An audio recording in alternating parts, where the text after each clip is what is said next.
Some stories live in the sunshine, others hide in the dark, waiting to be remembered.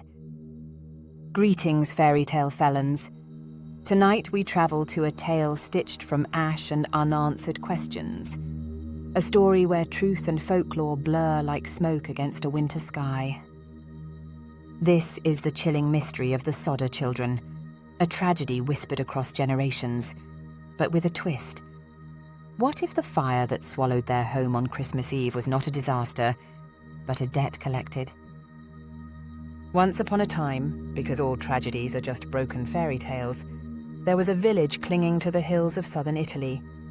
A place older than ink, older than saints, older than memory. Its stone streets twisted like serpents, and its hearths burned with embers older than Rome. There lived a man named Giorgio Sodder, though the world would one day know him as George Sodder. He was a worker forged by the land, strong hands, stubborn jaw, a spine that didn't bend for anyone. But the village was small and his dreams were large, too large. He longed for steamships, steel cities, electric lights. He longed for America. But dreams, like spirits, demand payment. One summer evening, when the cicadas screamed and heat shimmered over the grapes, something flickered at the edge of George's vision. A firefly, he thought, until it grew brighter, until it spoke.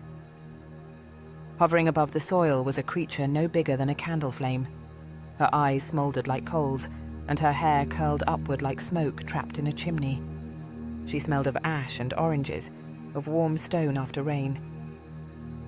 Her voice when she spoke was soft but sharp enough to cut. "Giorgio," she whispered, "I know the hunger in your heart." He didn't ask how she knew his name. She called herself Ignis, born in the breath of volcanoes, raised in the cradle of ancient hearths. She said she had watched his family for generations, ever since his ancestors first lit a flame in that village. "I can give you everything you want," she said. "A new life, a future. But you must promise me a token every new moon, a flame fed in my honor, a vow kept in fire." George nodded before he fully understood. As desperation often does, the promise leapt from him faster than thought. Ignis led him into a hidden cave, a place he had walked past 1,000 times without seeing. Inside, coins glittered like fallen stars. Enough to buy his voyage to America, enough to start a new empire of coal and ambition, fortune purchased, a vow sealed. George and his young bride, Jenny, settled in Fayetteville, West Virginia, where hills rolled like sleeping giants and coal dust clung to every breath. They built a house tall and proud, a beacon of everything George had fought for. Children arrived like blessings: Morris, Martha, Louis, Jenny, Betty, and others too, 10 in all.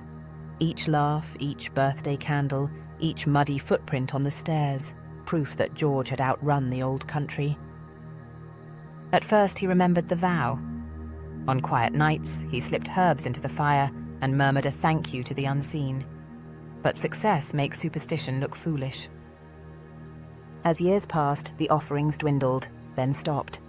"We made our own luck," George would say, slamming a whiskey bottle down, daring anyone, including spirits, to contradict him.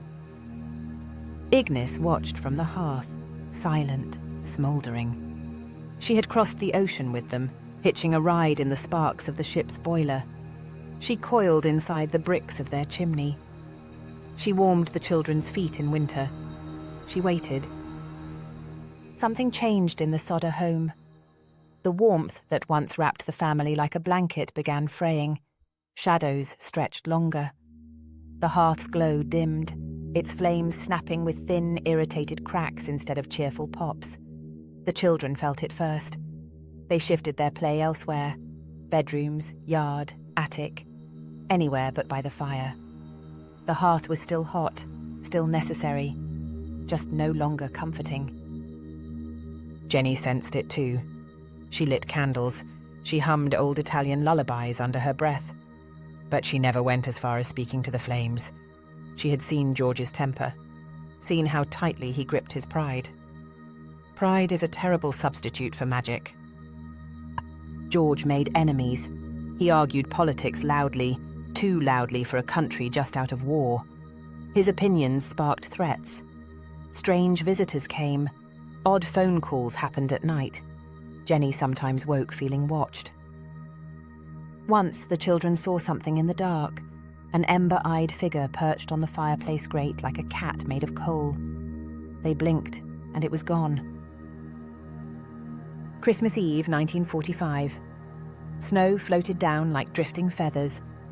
The Sodder children, 5 of them still young enough to believe in wonders, asked to stay up late playing with the new toys they'd unwrapped. Jenny agreed. It was Christmas after all. Midnight approached. The older kids finally went to sleep, the younger ones soon after, tired and glowing with joy. The phone rang. Jenny answered. Static crackled like fire. A strange woman's voice slurred a name, someone Jenny didn't know. Before she could ask questions, the caller laughed. Not happily, not drunkenly, but knowingly. Click. Jenny returned to bed uneasy. At 1 a.m., a soft thud sounded outside, something hitting the roof. At 1:30, Jenny woke again, smoke in the air, a fiery glow licking along the walls. The house was burning. She screamed for George. He raced for the ladder. It had vanished. He ran for the trucks. They sputtered, dead, as if choked by ash. Windows shattered from the heat. Beams cracked like bones. Upstairs, the children should have been screaming, but they weren't. The 5 youngest stirred in their beds, but instead of choking smoke, they felt warm hands guiding them. Ignis stood before them, soft, shimmering, almost motherly. Your parents forgot the vow, she whispered. But you didn't. You still believe in magic. Come with me. Through the flames they walked, not burning, not afraid, disappearing into a realm just behind the world, where hearth embers lead to secret places. The fire devoured the house, but left no trace of the children. No bones, no remains, no goodbyes. The world called it tragedy. Ignis called it payment. George and Jenny did not break. They refused. They searched with every breath their lungs could afford. Rumours circled like vultures. A girl in a convent. A boy in a photo from New York. Whispers of adoption rings and criminal plots. George put up a billboard with their faces. He watched it weather and fade, like hope itself. He tore down the ruined home and built a memorial garden where the children once played. But the fireplace hearth, he bitterly razed it to dust and buried it deep in the garden soil.